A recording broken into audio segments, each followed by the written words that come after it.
Welcome to this week's Chinuch Hashkafa message. It's Parshas Dvarim and it's Shabbos Chazon. So first of all, we begin the book of Dvarim, and it would be not possible not to mention, of course, the amazing Chinuch idea that we pick up from the beginning of Dvarim, where we find, and Rashi explains, and the Mefarshim talk about it, of how Moshe Rabbeinu rebuked and was mechiach the Jewish people. B'derech remez, by hint, only mentioning the word, the places where they were, to hint to the things that they did wrong so that they can reflect. He waited for the right time to do it, and how important that is as parents. As parents, our job, our responsibility sometimes is to reprimand our children. But we always have to think what the outcome is going to be. Is it going to make them closer to our values? Is it going to make them closer to what we want to achieve? The timing is important, the wording is important, the gentleness is so important. So that's just a real chinuch lesson just at the very beginning of Dvarim. But I want to also share an idea which has to do not with Dvarim but more with Shabbos Chazon, the Shabbos before Tisha B'Av, or in this case the Shabbos of Tisha B'Av, and which could have a bit of a discussion with our own children in terms of the whole theme of where we are at the time of the Luach, the time of the calendar.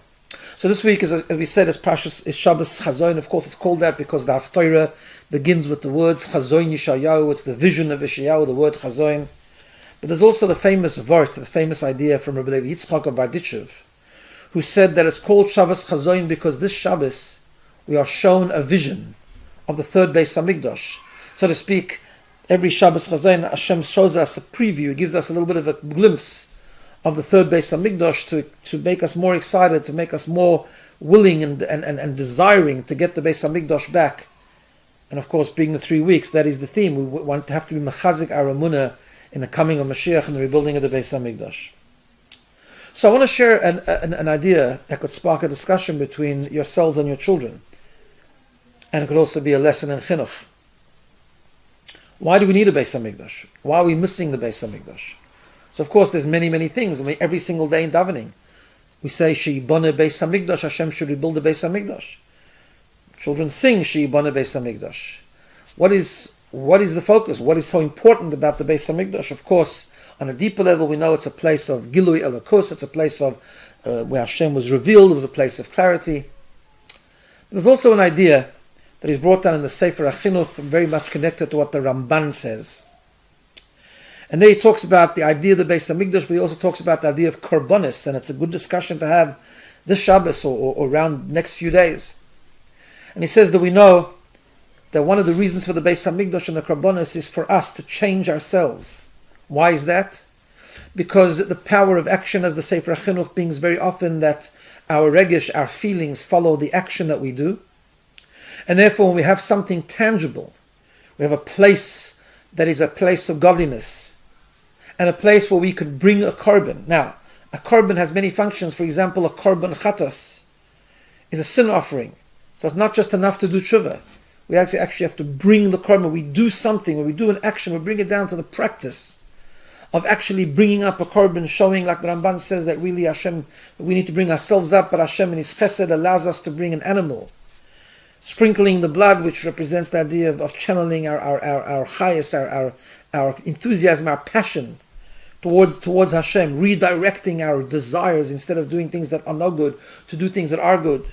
But even other korbanos, like the gift korbanos, nedorim and nedavos, are also they when we bring a korban, we realize how we have to elevate ourselves. It's an action. It's an act of connection to Hashem.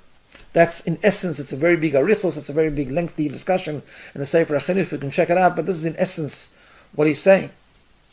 And the lesson is really important, as he brings there from the Ramban, that when we serve Hashem, it's important to serve Hashem b'machshava dibur u'maisa, in thought, in speech, and in action. In other words, when we live something, when we believe in something, it's got to influence every part of who we are.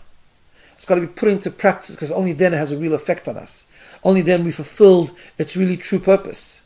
And we have to then think about it, speak about it, but do it. Which is why we're really desperate to have the Beis Hamikdash. We know that today we daven instead of a korban, but it's second best.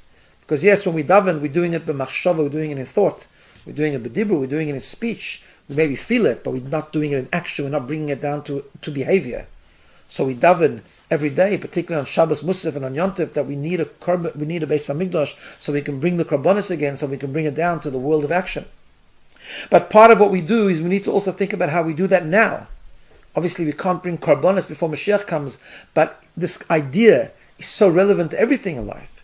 When we talk about things, we often talk about things. We talk about Avas Yisrael, we talk about davening, we talk about mitzvahs, we talk about what we believe in, and we do that very well. Children do that very well. We all know the right lines, and sometimes we really mean them and we believe in them. But are we living them? That's the question. Are we bringing it down to real action? So if you have a discussion with a child and you ask them about sharing and about having good midas and about not embarrassing someone, and they agree with you and everyone's on the same page, and then we have to talk about, but how are you living it? How do you treat your sister? How do you treat your brother? How do you treat the mailman who comes and delivers mail into the house? How do you leave someone in the street? You greet them. How do you treat other people? When you talk about importance of doing mitzvahs, but are we actually bringing them into Maisa B'Poil, into real action? That's a lesson we learn from why we need a Beis Hamikdash. Because otherwise it's there in machshava, in thought, in speech, but it's not coming down to action, and therefore not having the proper effect on us. But of course, as parents, we need to show a real dugma. We need to show a real example. Getting back to the first word, when we reprimand our children, are we doing it with dignity? Yes, we have to teach Kabbalah Sol. Yes, sometimes we have to be firm, but are we doing it with the proper dignity and showing them the proper love and empathy and treating them like people, not putting them down, not embarrassing them? Do our children see us treating others properly? Do our children see us that what we talk about and believe in, we're actually putting into action? So that's the lesson perhaps from this Pasha and also from the idea of the Beis Hamikdash. It's a great discussion to have with our children. It's also something for us to think about and be a Dugma Chaya. Have a wonderful day and a good Shabbos, and we should be zoichet to Yehafchu Yomim Elu l'sosain u'lesimcha.